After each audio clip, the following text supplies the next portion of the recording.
Ողջունում եմ ձեզ հարգելի գործընկերներ, հաշվի առնելով ժամանակի սղությունը փորձեմ կարճ ներկայացնել մտքերս։ Նախ եւ առաջ կարծում եմ պետք է պատասխանենք հետեւյալ հարցին, թե ինչու է հարձակում սկսել եկեղեցու դեմ։ Դա որն է այս իշխանության նպատակը։ Որովհետեւ երբ որ ուղղակի փորձում ենք մտածել, թե արդյոք սա ձեռնտու է քաղաքական ուժին, այն էլ ընտրություններից 1 տարի առաջ, կարծում եմ բոլորդ կհամաձայնվեք, որ սա ոչ ձեռնտու նախաձեռնություն է, որովհետև եկեղեցին ի վերջո այն կառույցն է, որը տարբեր քաղաքական ճաշակ ունեցող մարդկանց միավորում է, եւ բնականաբար նույնիսկ քաղաքացիական պայմանագիր կուսակցությունից կլինեն մարդիկ, ովքեր հավանություն չեն տա այդ նախաձեռնությանը եւ բնականաբար դեմ կկանգնեն այս գործընթացին։ Հետաբար հարց է ցակում, լավ ինչու է Նիկոլ Փաշինյանը սկսել այս ոչ ձեռնտու գործը։ Եվ այստեղ հաշվի առնելով նաև նրա արտաքին նշանները, գալիս ենք այն համոզման, որ սա թուրք-ադրբեջանական օրակարգ է։ Ինչու, որովհետև տեսեք, բոլորս էլ լավ գիտենք, որ եկեղեցին հայի ինքնության պահպանման կարևոր պահապանն է։ Եվ Սփյուռքի ու Հայաստանի կապող օղակը։ Սփյուռքում որտեղ կա եկեղեցի, որ բնակավայրում եկեղեցի կա, այդ համայնքը ավելի կազմակերպված է եւ բացի իր կենսական կենցաղային խնդիրներից զբաղվում է նաեւ ազգային հարցերով։ Իսկ դա բնականաբար նյարդայնացնում է նաեւ թուրք-ադրբեջանական այս ուժերին։ Եվ եթե տեսնենք, որ հիմա Նիկոլ Փաշինյանը ակտիվորեն ինչ ազգային է փորձում է ոչնչացնել, բնականաբար մենք արդեն պարզ տեսնում ենք, թե որտեղից է թելադրվում այս ամենը։ Այնպես որ այս նախաձեռնությունը քաղաքական, այսպես ասեմ, նպատակով չէ։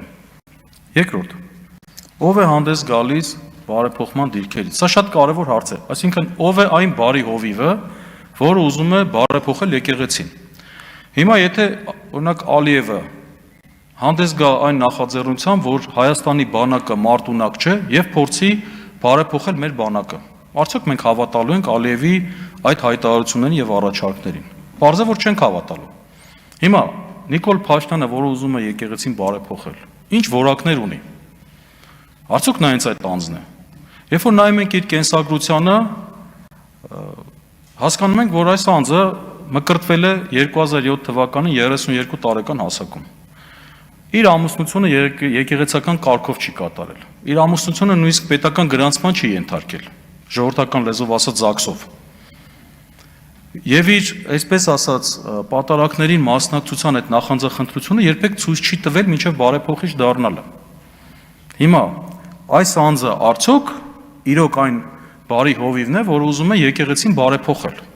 Թե նա այն անձն է, որ ուզում է այդ պատրվակով այդ դռնով ներս մտնել եւ քանդել եկեղեցին։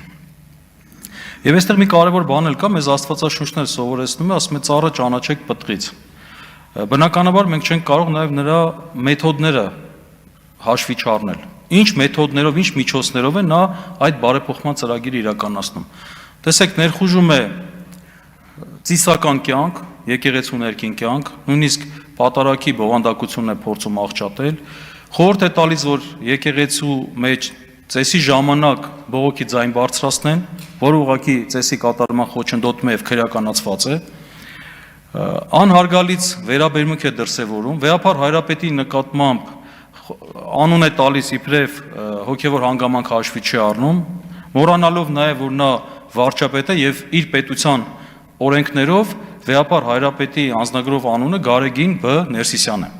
Նույնիսկ դա հաշվի չի առնում եւ փորձում են այսպես վիրավորական պիտակավորումներով արժեզրկել եկեղեցին մեր աչքի առջև։ Եվ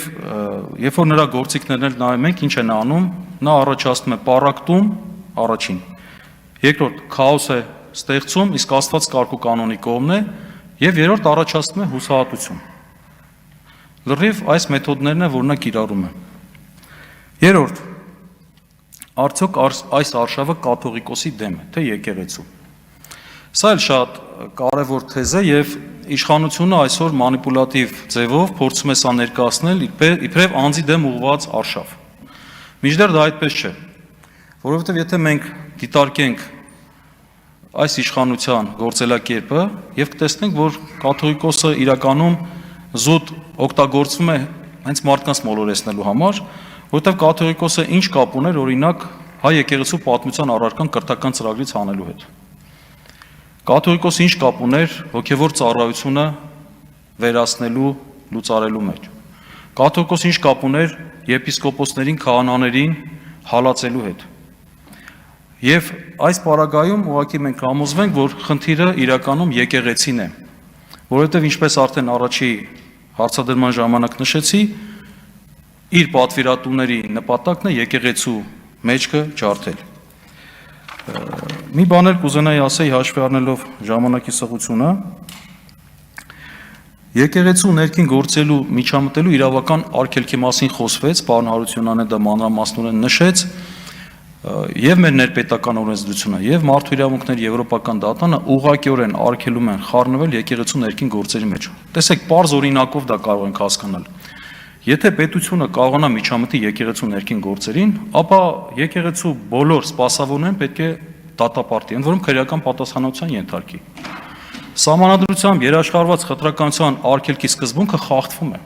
Կինը չի կարող դառնալ եպիսկոպոս։ Կինը չի կարող խորան բարձրանալ։ Սերով պայմանավորված խտրականություն է։ Պատական չի, որ արգելվում է մտնել ներքին կյանք, որովհետև այդ կյանքը իրավական գործիքակազմով չես կարող կարգավորել։ Դա մի այնպիսի կյանք է, որտեղ որևէ մեկը չի կարող մոտ գործել եւ չի կարող դատավորը այդ հարցով ներեկեղեցական հարցերով վեճով որոշումներ կայացնել։ Սա մի բան է ցույց տալիս, որ այս իշխանությունը կարմիր գծերը հատել է եւ այս նախաձեռնությունը, որը կարծում եմ շատ կարևոր է եւ հերթական անգամ արձանագրելու է այս ապօրինությունը,